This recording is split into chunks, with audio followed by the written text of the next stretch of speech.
صبر لسر نخوشي وهجاري أو نخوشي كوا توشد بوا أو هجاري كوا استاكا هتا دست كرتا صبري لسر بقرا أو تا پروردگار من دفرميت والصابرين في البأساء والضراء وحين البأس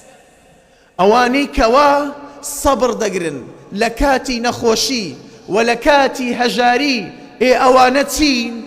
خداي قورتشيان بي دلي أولئك الذين صدقوا وأولئك هم المتقون أوان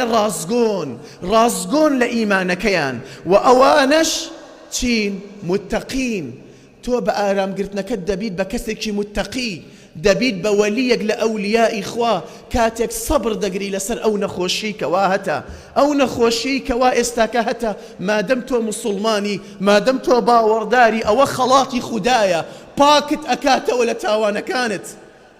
شدادي كري أوز دفرميت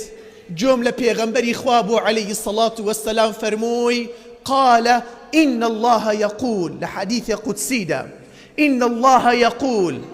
إذا ابتليت عبدا من عبادي مؤمنا فحمدني وصبر على ما ابتليته به فإنه يقوم من مرجعه كيوم ولدته أمه خدا دفرمت لحديث قدسي دا أجر بيتو بنديك لبندكانم تاقيم كردو بنخوشي بس صبري قرت وصباس مي كرت واتنا رزاي در نبري نا شكري نكرت أو إلا باكي دكم ولا تاوانكاني وكو أو روجي كوالا دايق بوا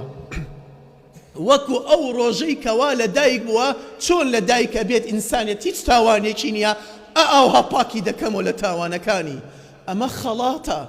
خلاطة كاتكتو نخوشيت بيزار مبا راستا قرصة صبر بقرأ أو أيوب عليه السلام هجد صلى سرجي قابو صبري قرت بەڵام بۆ هێمایەی چی کە خودای گەورە دەقات پلەی بەرزەوە کرد بەهۆی ئەو ئارامگرتنا